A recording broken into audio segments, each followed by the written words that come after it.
Hello friends, ഇന്ന് നമ്മൾ പറയാൻ പോകുന്നത് സീമ എന്ന ഒരു വീട്ടമ്മയുടെ കഥയാണ് കേട്ടോ. അപ്പോൾ ആ ഒരു വീട്ടമ്മയ്ക്ക് ഏകദേശം ഒരു 30 വയസ്സൊക്കെ ഉണ്ടായിരിക്കും. അപ്പോൾ ഞാനിനി പറയാൻ പോകുന്നത് സീമയുടെ ശബ്ദത്തിലാണ് കേട്ടോ. വൈകുന്നേരം 5:30 കഴിഞ്ഞപ്പോൾ ഓഫീസിലെ പണികളും കാര്യങ്ങളൊക്കെ കഴിഞ്ഞു. ആ സമയം ഇറങ്ങാനായിട്ട് നിൽക്കുന്ന സമയത്തായിരുന്നു മാനേജർ അവിടേക്ക് വന്നത്. പെട്ടെന്ന് എൻ്റെ അടുത്ത് ചോദിച്ചു, സീമ ഇന്നത്തെ വർക്കെല്ലാം കഴിഞ്ഞു? ഞാൻ പറഞ്ഞു, ഓൾമോസ്റ്റ് എല്ലാം കഴിഞ്ഞു സാർ. പെട്ടെന്ന് ഞാൻ അത് പറഞ്ഞ സമയത്ത് തന്നെ അയാൾ എൻ്റെ കമ്പ്യൂട്ടർ എടുത്ത് എല്ലാം ഒന്ന് ഓടിച്ചു നോക്കി. ആ സമയത്താണെന്നുണ്ടെങ്കിൽ ആള് അവിടെ തന്നെ നിന്ന് എല്ലാം നോക്കുകയായിരുന്നു. ഓഫീസിലെ എൻ്റെ ക്യാബിൻ അത്യാവശ്യം ചെറുതും പിന്നെ കുറച്ച് കൺജസ്റ്റഡ് ഒക്കെ ആയിരുന്നു. അതുകൊണ്ട് തന്നെ ആ ഒരു സ്ഥലത്താണെന്നുണ്ടെങ്കിൽ നിന്ന് നോക്കാനൊക്കെ കുറച്ച് ബുദ്ധിമുട്ടുകളും കാര്യങ്ങളൊക്കെ ഉണ്ടായിരുന്നു. മാനേജർ ചരിഞ്ഞും പിരിഞ്ഞൊക്കെ നോക്കുന്ന സമയത്ത് എനിക്ക് തന്നെ ബുദ്ധിമുട്ടുണ്ടായി. മറ്റൊന്നും ആയിരുന്നില്ല, ആൾക്കും നോക്കാൻ കഴിയുന്നില്ല എന്ന് എനിക്ക് മനസ്സിലായി. പെട്ടെന്ന് ഞാൻ മാനേജറുടെ അടുത്ത് പറഞ്ഞു, സാർ ഒരു കാര്യം ചെയ്യ്, ഈ കസേരയിലോട്ടിരുന്നോ, ഞാൻ എഴുന്നേറ്റ് തരാം എന്ന് പറഞ്ഞ സമയത്ത് തന്നെ മാനേജർ പറഞ്ഞു, അത് കുഴപ്പമില്ല, സീമ അവിടെ ഇരുന്നോളൂ, ഞാൻ നോക്കിക്കോളാം എന്ന് പറഞ്ഞുകൊണ്ട് വീണ്ടും നോക്കുന്ന സമയത്ത് എനിക്കത്ര കംഫർട്ടില്ലാതെ പോലെ തോന്നി. പെട്ടെന്ന് ഞാൻ അവിടെ നിന്ന് എഴുന്നേറ്റു, അപ്പുറത്തേക്ക് മാറി നിന്നു. എന്നിട്ട് ഞാൻ അയാളോട് പറഞ്ഞു, സാർ ഒരു കാര്യം ചെയ്യ്, ഇവിടെ ഇരുന്നോളൂ എന്ന് പറഞ്ഞ സമയത്ത് മാനേജറിനും അതൊരു കംഫർട്ടായി. ആള് അവിടെ ഇരുന്നു കൊണ്ട് തന്നെ എല്ലാ കാര്യങ്ങളും ഒന്ന് ഓടിച്ചു നോക്കി. സീമ ഇപ്പം കുറച്ച് പെർഫെക്ഷനും കാര്യങ്ങളൊക്കെ വന്നിട്ടുണ്ട്. പിന്നെ നാളെ മുതലാണെന്നുണ്ടെങ്കിൽ എല്ലാ കാര്യങ്ങളും ഞാനൊന്ന് പഠിപ്പിച്ചു തരാം. പിന്നെ കുറച്ച് കാര്യങ്ങളൊക്കെ പഠിച്ചെടുക്കാനുണ്ട്. നമുക്കിപ്പോ ഓഡിറ്റിംഗ് കാര്യങ്ങളൊക്കെ വരികയല്ലേ, അതിന്റെ പ്രിപ്പറേഷൻസും കാര്യങ്ങളൊക്കെ വേണം. പിന്നെ ഡോക്യുമെന്റ്സ് എല്ലാം ക്ലിയർ അല്ലേ, നോക്കിയായിരുന്നല്ലോ അല്ലേ എന്ന് ചോദിക്കുന്ന സമയത്ത് ഞാൻ പറഞ്ഞു, ഓൾമോസ്റ്റ് കാര്യങ്ങളൊക്കെ നോക്കി സാർ, പിന്നെ കുറച്ച് പെൻഡിങ് ഉണ്ട്. അപ്പൊ തന്നെ അയാൾ എൻ്റെ അടുത്ത് പറഞ്ഞു, എല്ലാ കാര്യങ്ങളും കറക്റ്റായിട്ട് തന്നെ സീമക്കട കണ്ടു വേണം, അല്ലാതെ ഓഫീസിലെ കാര്യങ്ങളൊന്നും നടക്കില്ല എന്ന് തന്നെ ആളെൻ്റെ അടുത്ത് പറഞ്ഞു. ആളത് പറയുന്ന സമയത്ത് ഞാൻ എല്ലാം മൂളി എന്ന് കേട്ടു. പെട്ടെന്ന് തന്നെ ആളെൻ്റെ അടുത്ത് പറഞ്ഞു, സീമ ഒരു കാര്യം ചെയ്യണം, എല്ലാ ടൈമിലാണെന്നുണ്ടെങ്കിലും സാരി തന്നെ വേഷമാക്കിയാൽ മതി. പിന്നെ ഈ പറയുന്ന പോലെ പുതിയ ജെൻസി പോലെ അങ്ങനെ ബാഗി പാൻ്റൊന്നും നമുക്കിവിടെ അലൗഡല്ല. അതുകൊണ്ട് തന്നെ സീമയുടെ ലുക്സാണ് നമുക്കിവിടെ കംഫർട്ടായിട്ടുള്ളത്. പിന്നെ ഈ ഒരു പൊസിഷനിൽ ഇരിക്കുന്ന ഒരാളെന്ന രീതിയിൽ എല്ലാവർക്കും ക്ലാസ് എടുത്തു കൊടുക്കുകയും പഠിപ്പിച്ചു കൊടുക്കുകയും പിന്നെ ട്രെയിനിങ്ങും കാര്യങ്ങളൊക്കെ സീമയുടെ കടമ്പ തന്നെയാണ്. അപ്പോൾ തന്നെയാണെന്നുണ്ടെങ്കിൽ എനിക്കാണെങ്കിൽ ഡൗട്ടായി, സാർ ഇപ്പോൾ ഞാനിപ്പോൾ കുറേ ജോലികളും കാര്യങ്ങളൊക്കെ ചെയ്യുന്നുണ്ട്, പിന്നെ എനിക്കാണെന്നുണ്ടെങ്കിൽ ഇവിടെ അത്ര സാലറി കിട്ടുന്നില്ല എന്ന് എനിക്ക് തന്നെ തോന്നുന്നുണ്ട് സാർ എന്ന് തന്നെ ഞാൻ ഓപ്പണായിട്ട് തുറന്ന് പറഞ്ഞു. പെട്ടെന്ന് ഒരു പുഞ്ചിരിയോടെ അയാൾ പറഞ്ഞു, സാലറിയിലെ കാര്യങ്ങളൊക്കെ ഞാൻ റെഡിയാക്കി തരാം, സീമി എന്ന് സമാധാനപ്പെട് എന്ന് മാത്രം അയാൾ എൻ്റെ അടുത്ത് പറഞ്ഞു. ഞാൻ ഒരു പുഞ്ചിരിയോടെ അയാളെ നോക്കി. അയാളും എന്നെ ഒന്ന്. പണ്ട് മുന്നേ ഉണ്ടായിരുന്ന സീനിയർ എൻ്റെ അടുത്ത് പറഞ്ഞായിരുന്നു, നമ്മുടെ മാനേജർ അത്യാവശ്യം പഞ്ചാരയൊക്കെയാണെന്ന്. പക്ഷേ ഞാനങ്ങനെ അധികം സീരിയസ് ആയിട്ടൊന്നും ആളിൻ്റെ അടുത്തുനിന്ന് അങ്ങനെ എനിക്ക് കണ്ടിട്ടില്ല. ചില സമയത്ത് എൻ്റെ അടുത്ത് ഇങ്ങനെ വന്ന് നിൽക്കാറുണ്ട്, കുറച്ച് നേരം സംസാരിക്കാറുണ്ട്, അല്ലാതെ ആ ആളെ കൊണ്ട് എനിക്കൊരു ഡിസ്റ്റർബൻസും കാര്യങ്ങളൊന്നും ഉണ്ടായിട്ടില്ല. ഇത് തന്നെയാണ് എനിക്കും ആ ഒരു കാര്യത്തിൽ പറയാനുള്ളത്. അങ്ങനെ ആള് വീണ്ടും എൻ്റെ കമ്പ്യൂട്ടറിൽ ഇങ്ങനെ സെർച്ച് ചെയ്യുന്ന സമയത്ത് ഞാൻ ആളടുത്ത് പറഞ്ഞു, സാർ എൻ്റെ ബസ് വരാൻ സമയമായി, ഞാനെന്നാ ഇറങ്ങട്ടെ. ആ സമയത്ത് തന്നെ അയാൾ പറഞ്ഞു, സീമ ഒരു നിമിഷം എന്ന് പറയുമ്പോൾ ഞാൻ എൻ്റെ വാനിറ്റി ബാഗ് എടുത്ത് ഷോൾഡറിലേക്ക് വെച്ചിരുന്നു. പതുക്കെ ഞാനത് താഴോട്ടാക്കി. പെട്ടെന്ന് ആളെൻ്റെ അടുത്ത് പറഞ്ഞു, അതെ താഴോട്ടൊന്നും ആക്കണ്ട, അത് അതേ കണക്കിന് ഇരുന്നോട്ടെ, എനിക്ക് ചില കാര്യങ്ങൾ സംസാരിക്കാനുണ്ട്, അതുകൊണ്ടാണ് നിൽക്കാൻ പറഞ്ഞത്. ഒരു നിമിഷമുള്ളൂ സീമ, അല്ലെന്നുണ്ടെങ്കിൽ പോകുവാണെങ്കിൽ ബസ് പൊക്കോട്ടെ, ഞാൻ തന്നെ വീട്ടിൽ കൊണ്ടാക്കാം, ഡ്രോപ്പ് ചെയ്യാം എന്നൊക്കെ ആളൊരു ഫോർമാലിറ്റീസിൽ ഒരു പ്രൊഫഷണലായിട്ട് ഇങ്ങനെ പറയുന്നുണ്ടായിരുന്നു. ഞാൻ പറഞ്ഞു, സാരമില്ല സാർ, ഞാൻ നോക്കാം, സാർ ഇതെല്ലാം പറയാനുള്ള കാര്യങ്ങൾ പറഞ്ഞോളൂ. ദേ ഇങ്ങോട്ട് നോക്കിയേ, ഇത് കണ്ടോ, ഇതാണെന്നുണ്ടെങ്കിൽ ഇത്രയും കഷ്ടപ്പെടേണ്ട ആവശ്യമില്ല, ദേ ഇതേപോലെ ചെയ്ത് കഴിഞ്ഞാൽ മതി, എല്ലാ കാര്യങ്ങളും ക്ലിയർ ആയിട്ട് ഇങ്ങനെ കിട്ടും.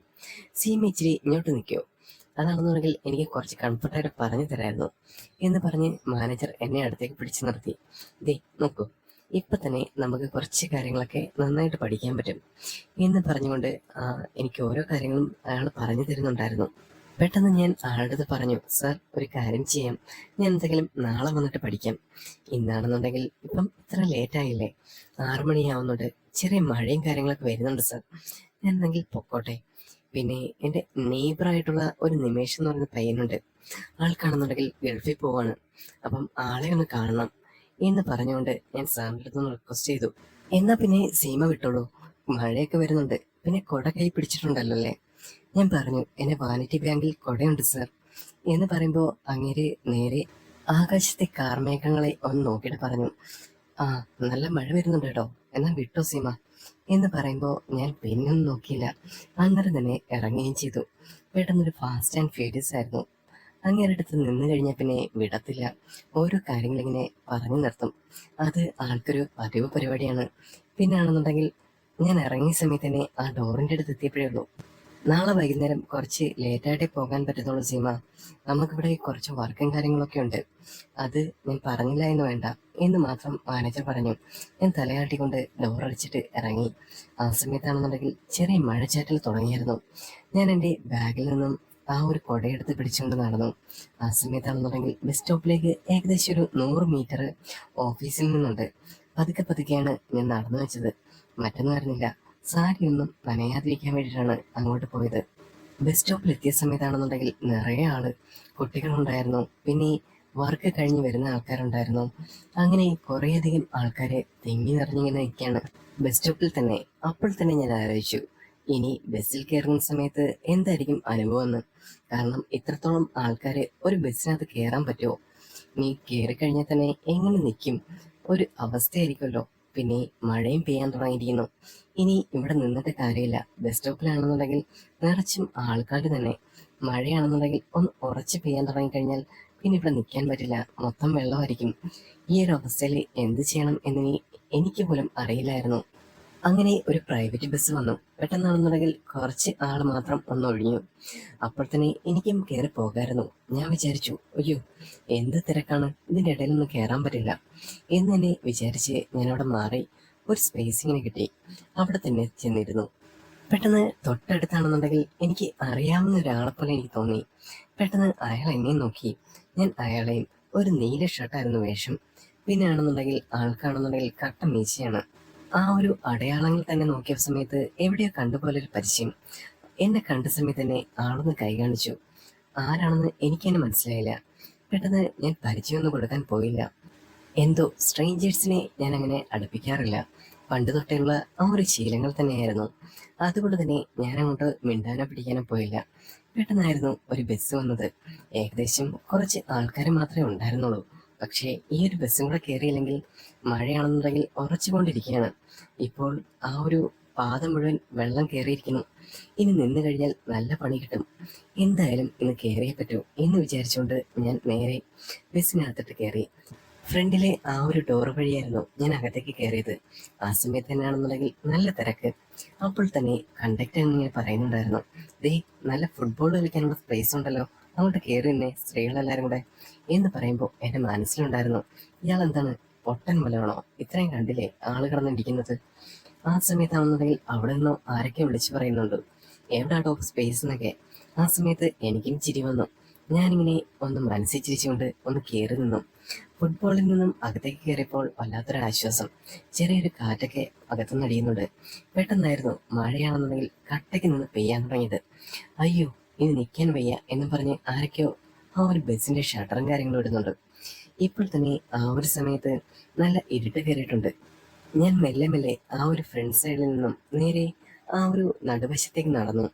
ആ സമയത്താണെന്നുണ്ടെങ്കിൽ എല്ലാവരും എന്നെ ഒന്ന് നോക്കുന്നുണ്ടായിരുന്നു. മറ്റൊന്നും ആയിരുന്നില്ല, ആ ഒരു സാരി എടുത്ത് അതിനകത്തോട്ട് കയറിയ സമയത്ത് തന്നെ ഞാനാണെന്നുണ്ടെങ്കിൽ പകുതിയും നനഞ്ഞിരുന്നു. അതായിരുന്നു ആ ഒരു പ്രശ്നം.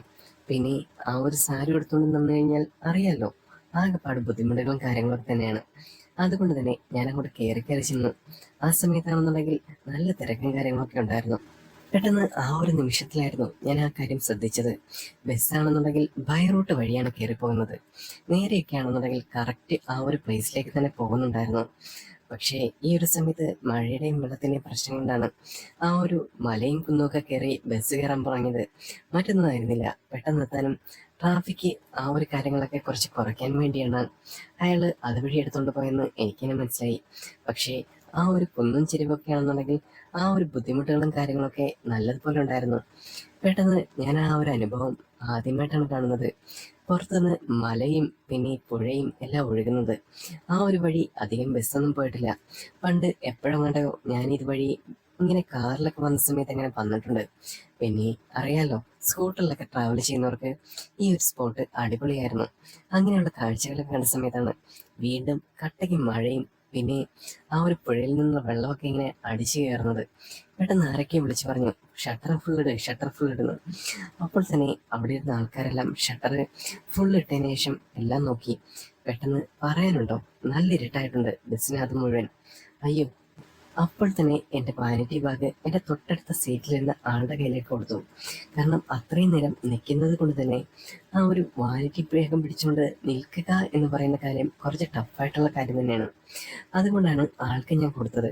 എന്തോ എനിക്ക് ആ ഒരു സമയത്ത് അങ്ങനെ ചെയ്യാനാണ് തോന്നിയത്. കാരണം നിൽക്കാനെങ്കിലും ഒരു കംഫർട്ട് കിട്ടുമല്ലോ. അയാൾ പെട്ടെന്ന് തന്നെ എൻ്റെ കയ്യിൽ നിന്ന് ബാഗ് മേടിച്ച് പിടിച്ചു. അതുകൊണ്ട് തന്നെ എനിക്ക് ആ ഒരു സമയത്ത് സന്തോഷമായിരുന്നു. പക്ഷേ ആരാണെന്ന് ഞാൻ ആ സമയം കണ്ടില്ല. അങ്ങനെ ബസ് പൊക്കൊണ്ടേയിരുന്നു. പെട്ടെന്നൊരു നിമിഷമായിരുന്നു ആ ഒരു സെക്കൻഡ് സീറ്റിലിരുന്ന ഒരാള് ആ ഷട്ടർ ഒന്ന് പൊക്കിയത്. അതുകൊണ്ട് തന്നെ ചെറിയ ആ ഒരു വെട്ടവും കാര്യങ്ങളൊക്കെ ഉള്ളിലേക്ക് അടിക്കുന്നുണ്ട്. ആ ഒരു വെട്ടത്തിന്റെ ആ ഒരു വെളിച്ചത്തില് ഞാൻ ആളെ മനസ്സിലാക്കി. എൻ്റെ അവിടെ നിന്ന് കൈ കാണിച്ച ആളുടെ കയ്യിൽ തന്നെയായിരുന്നു ഞാൻ ആ ബാഗും കാര്യങ്ങളും കൊടുത്തത്. പക്ഷേ ആളുടെ അടുത്ത് തന്നെയാണ് ഞാൻ നിൽക്കുന്നത്. പെട്ടെന്ന് ആൾ എന്നെ ഒന്ന് നോക്കി ചിരിച്ചു. ഞാനും ഒരു പുഞ്ചിരിയോടെ അത് മാത്രം പാസ്സാക്കി. പെട്ടെന്ന് തന്നെയാണെന്നുണ്ടെങ്കിൽ അവിടുന്നും ഇവിടുന്നൊക്കെ ശബ്ദം കേട്ടു. ഷട്ടർ ഇട്ടു, വെള്ളം തെറിക്കുന്നു എന്ന് പറഞ്ഞുകൊണ്ട് വീണ്ടും ശബ്ദം കേട്ട സമയത്ത് ആ ആള് ആ ഒരു ഷട്ടർ താഴ്ത്തി. പെട്ടെന്ന് ഞാൻ ആ നിമിഷം കുറച്ചങ്ങോട്ട് നീങ്ങി നിന്നു. പെട്ടെന്ന് ആ ഒരു തിരക്കും കാര്യങ്ങളൊക്കെ ഒഴിഞ്ഞു മാറാൻ വേണ്ടിയിട്ടായിരുന്നു. ഞാൻ അയാളോട് പറഞ്ഞു, എൻ്റെ ബാഗൊന്ന് നോക്കിക്കോളെ. പറഞ്ഞ സമയത്ത് തന്നെ ആള് പറഞ്ഞ്, അത് ഞാൻ നോക്കിക്കോളാം. പെട്ടെന്ന് ഞാൻ ആ ഒരു പുഞ്ചിരിയോടെ തന്നെ വീണ്ടും അയാൾക്ക് കൈമാറി. ആ സമയത്താണെന്നുണ്ടെങ്കിൽ ആൾക്കാണെന്നുണ്ടെങ്കിൽ എന്നോട് എന്തൊക്കെയോ സംസാരിക്കാനുള്ളത് പോലെ എനിക്കിങ്ങനെ ഫീൽ ചെയ്തു. ഞാൻ പിന്നെ അതൊന്നും മൈൻഡ് ചെയ്യാൻ പോയില്ല. എന്താണെങ്കിലും ആയിക്കോട്ടെ, ബസ്സിലാണെന്നുണ്ടെങ്കിൽ നല്ല തിരക്കാണ്. പിന്നെ നിൽക്കാനും ആ ഒരു സ്പേസും കാര്യങ്ങളും കിട്ടുന്നില്ല. അങ്ങനെ നിന്നാണെന്നുണ്ടെങ്കിൽ എനിക്കാണെങ്കിൽ കാല് കടിക്കുന്നു. പെട്ടെന്ന് അയാൾ എൻ്റെ അടുത്ത് ചോദിച്ചു, ഇരിക്കണോ? അപ്പോൾ എനിക്ക് ഇരിക്കണം എന്നെനിക്കൊരു തോന്നലുണ്ടായിരുന്നു. പക്ഷേ ആ സമയത്താണെന്നുണ്ടെങ്കിൽ അറിയാലോ, പുറത്തുനിന്ന് വന്നെയാണ്. സാരിയൊക്കെ ആണെന്നുണ്ടെങ്കിൽ നന്നായിട്ട് നനഞ്ഞിരിക്കുക. ഇരിക്കാനാണെന്നുണ്ടെങ്കിൽ തന്നെ അവിടെ ഇരുന്ന് കഴിഞ്ഞാൽ പിന്നെ സീനാവും. അതുകൊണ്ട് തന്നെ ഞാൻ അവിടെ ഇരിക്കാൻ വേണ്ട എന്ന് മാത്രം പറഞ്ഞു. ആ തണുപ്പത്ത് ഇരുന്ന് കഴിഞ്ഞാൽ തന്നെ പിന്നെ അതിൻ്റെ ബുദ്ധിമുട്ട് വേറെ എന്ന് തന്നെ വിചാരിച്ചു. ഇതാകുമ്പം കംഫർട്ടാണ്. പിന്നെ ആൾക്കും മനസ്സിലായതുകൊണ്ട് ഞാൻ നന്നായിട്ട് മഴ നനഞ്ഞിട്ട് വന്നതാണെന്ന്. അതുകൊണ്ട് തന്നെ അവിടെ തന്നെ നിൽക്കുന്നതാണ് കംഫർട്ട് എന്ന് എനിക്ക് തോന്നി. അങ്ങനെ ബസ് നല്ല സ്മൂത്തായിട്ട് പോയിക്കൊണ്ടിരിക്കുന്ന സമയത്താണ് ഞങ്ങളുടെ ഏറ്റവും വലിയ മലയോര പ്രദേശത്തിലെത്തിയത്. ആ മല കയറുന്നതെന്ന് വെച്ച് കഴിഞ്ഞാൽ വളരെ ബുദ്ധിമുട്ടുള്ള ഒരു കാര്യമാണ്. അത് സാധാരണ മലയല്ല, ഒരു ടൂറിസ്റ്റ് പ്ലേസ് പോലെ തന്നെയായിരുന്നു. ചില ആളുകൾക്ക് മാത്രം വരാൻ പറ്റുന്ന സ്പേസ്. അതായിരുന്നു ആ മലയുടെ ആ ഒരു ഔചിത്യം എന്ന് പറയുന്നത്. അപ്പോൾ തന്നെ ബസ് പതുക്കെ പതുക്കെ കയറാൻ തുടങ്ങി. ബസ്സാണെങ്കിൽ തട്ടിയും കുലുങ്ങിയും എല്ലാം കൂടാണ്. പിന്നെ ബസ്സിന്റെ ആ ഭാരം കൊണ്ട് തന്നെ ഞങ്ങളെല്ലാം ആഞ്ഞു നിൽക്കുകയാണ്. എങ്ങനെയൊക്കെയായാലും ബസ് മറിഞ്ഞു പോകുമോ എന്നുള്ള പേടിയും എല്ലാവർക്കും ഉണ്ടായിരുന്നു. ഞാനാണെന്നുണ്ടെങ്കിൽ എന്തൊക്കെയോ കാണിച്ചങ്ങനെ നിൽക്കുന്നു. ആ സമയത്ത് വീഴുമോ വീഴുമോ എന്നുള്ള പേടികളും കാര്യങ്ങളൊക്കെ ഉണ്ട്. പിന്നെ ബസ്സിനകത്ത് പോകുന്ന സമയത്ത് തന്നെ ഒരു കൂട്ടം ആൾക്കാരെ ഇങ്ങനെ കിടന്ന് ബഹളം വെക്കുന്നുണ്ട്. അയ്യോ പത്തോ എന്നൊക്കെ പറഞ്ഞിട്ട്. അങ്ങനെ ഒരു സമയത്താണെന്നുണ്ടെങ്കിൽ ചിരിയും വരുന്നുണ്ട്, മറ്റു സമയത്താണെന്നുണ്ടെങ്കിൽ എനിക്ക് വിഷമം തോന്നുന്നുണ്ട്. അതുപോലെ തന്നെ എങ്ങനെങ്കിലും ഒന്ന് വീട്ടിലെത്തിയാൽ മതി എന്നൊരവസ്ഥയിലായിരുന്നു ഞാനപ്പോഴ്. അങ്ങനെ ആ സമയത്ത് ഞാൻ പറഞ്ഞു, കുറച്ച് ഞാൻ അങ്ങോട്ട് കയറി നിന്നോട്ടെ, എനിക്ക് പറ്റുന്നില്ല ഇവിടെ നിൽക്കാൻ എന്ന് ഞാൻ അയാളോട് ചോദിച്ചിട്ട് ഒരു പെർമിഷൻ എടുത്തതിന് ശേഷം മാത്രം അങ്ങോട്ട് കയറി നിന്നു. അത് തന്നെയായിരുന്നു കംഫർട്ട് എന്ന് എനിക്ക് തോന്നി. പെട്ടെന്ന് തന്നെ അയാൾ എനിക്കൊന്ന് താങ്ങായിട്ട് നിൽക്കുന്നുണ്ടായിരുന്നു.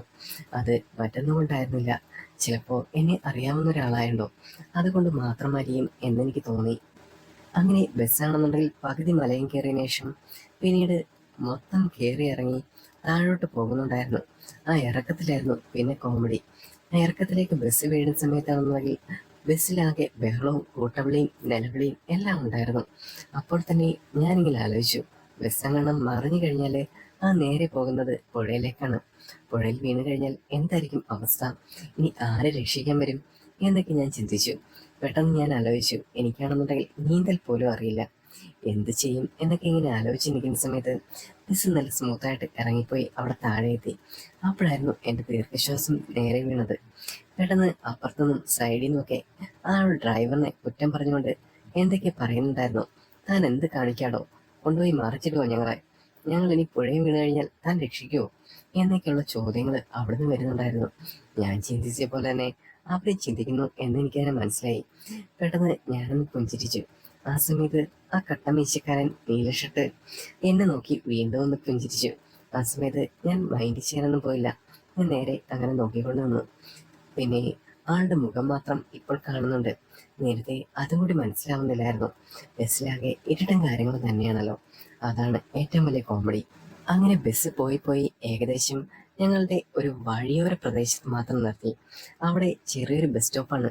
അയ്യോ, മഴയാണെന്നുണ്ടെങ്കിൽ നല്ല നിറച്ച് പെയ്യുന്നുണ്ട്. എനിക്കാണെന്നുണ്ടെങ്കിൽ ഇനി എങ്ങനെ പോകും എന്നുള്ള കൺഫ്യൂഷനൊക്കെ ആയിരുന്നു.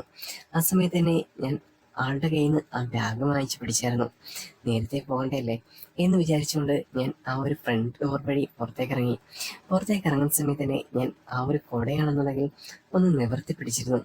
അപ്പോൾ തന്നെ പെട്ടെന്ന് ആരോ എൻ്റെ അടുത്തേക്ക് ഇങ്ങനെ ഓടി വരുന്നതൊക്കെ എനിക്ക് തോന്നി. അത് അയാളായിരുന്നു. പെട്ടെന്ന് ആളും ഞാനും കൂടെ ആ സമയത്ത് ആ കൊടയിൽ കയറിയിട്ട് നേരെ ബസ് സ്റ്റോപ്പിലേക്ക് കയറി നിന്നു. അതൊരു കുഞ്ഞ് ബസ് സ്റ്റോപ്പ് ആയതുകൊണ്ട് തന്നെ അധികം നേരം നിൽക്കാൻ പറ്റില്ല.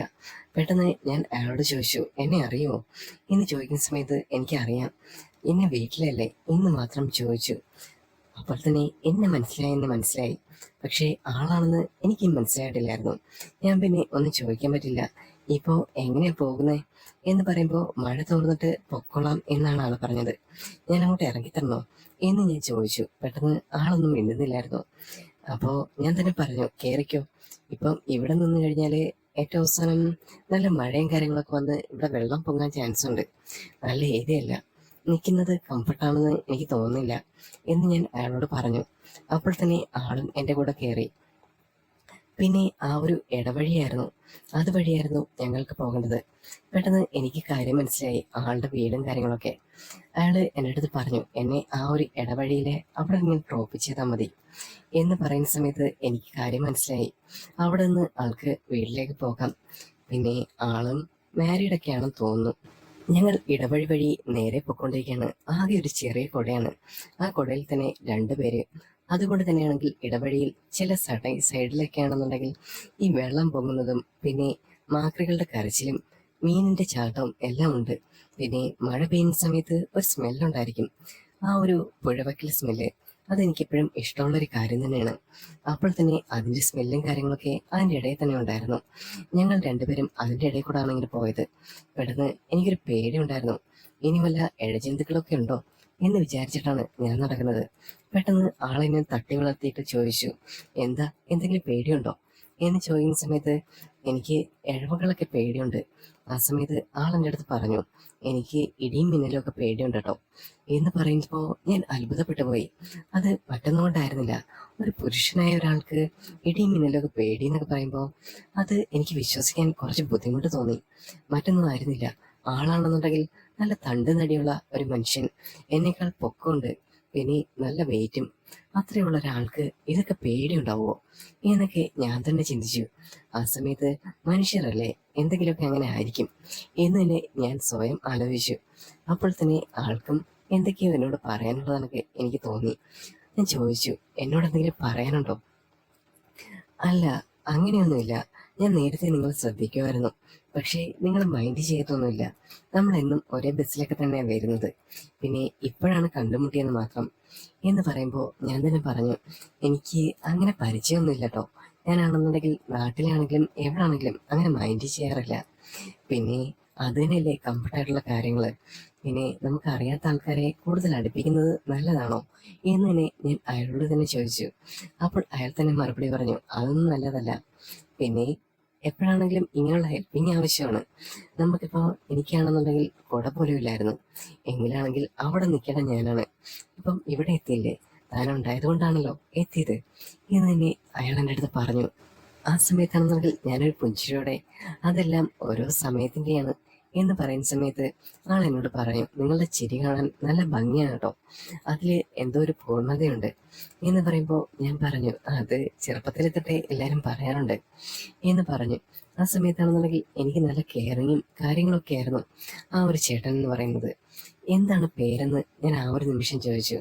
ആൾ ആ സമയത്ത് തന്നെ മഹേഷ് എന്ന് പറഞ്ഞു. ആ, ഓക്കെ, ഞാനെന്നെങ്കിൽ വീട്ടിലോട്ട് ചെല്ലട്ടെ എന്നായിരുന്നു എൻ്റെ ആ ഒരു മറുപടി. അങ്ങനെ മഹേഷിനെ ഞാൻ അവിടെ ഡ്രോപ്പ് ചെയ്തിട്ട് അവിടെ നിന്ന് വരുന്ന സമയത്താണെന്നുണ്ടെങ്കിൽ ഞങ്ങൾ രണ്ടുപേരും ഒന്ന് കണ്ണും നോക്കി. ആ സമയത്ത് നല്ലൊരു ഫ്രണ്ട്ഷിപ്പിന്റെ ഒരു മുഖമായിരുന്നു മഹേഷിന്റെ മുഖമായിരുന്നു എനിക്ക് തോന്നിയത്. അങ്ങനെ ഞാൻ വീട്ടിലെത്തുന്ന സമയത്ത് അമ്മയാണെന്നുണ്ടെങ്കിൽ വഴക്ക് പറയുന്നുണ്ടായിരുന്നു. പെട്ടെന്ന് അയലത്തെ വീട്ടിൽ നിന്നാണെങ്കിൽ ആരോ എന്നെ വിളിക്കുന്നുണ്ട്. അപ്പോൾ തന്നെ എനിക്ക് മനസ്സിലായി അത് നിമേഷാണെന്ന്. നിമേഷ് ഇന്ന് ഗൾഫിൽ പോവുകയാണ്, അവനിന്ന് ഇങ്ങോട്ട് വരുന്നുണ്ട്. അപ്പൊ തന്നെ ഒന്ന് കാണണം എന്നുള്ള കാര്യങ്ങളൊക്കെ ഞാനിങ്ങനെ ആലോചിച്ചു. ഇനി നിമേഷിന്റെയും സീമയുടെയും ആ ഒരു കഥയുടെ 2ാം ഭാഗം ഉടൻ തന്നെ അപ്ലോഡ് ചെയ്യുന്നുണ്ടായിരിക്കും. പിന്നെ എല്ലാവരും കഥകൾ കേട്ടുക. പിന്നെ കഥ കേട്ട് ഇഷ്ടപ്പെടുകയാണെങ്കിൽ ലൈക്ക് ചെയ്യുക, സബ്സ്ക്രൈബ് ചെയ്യുക. പിന്നെ നമുക്ക് വീണ്ടും കാണാം കേട്ടോ. അപ്പം എല്ലാവർക്കും ബൈ, ഗുഡ് നൈറ്റ്.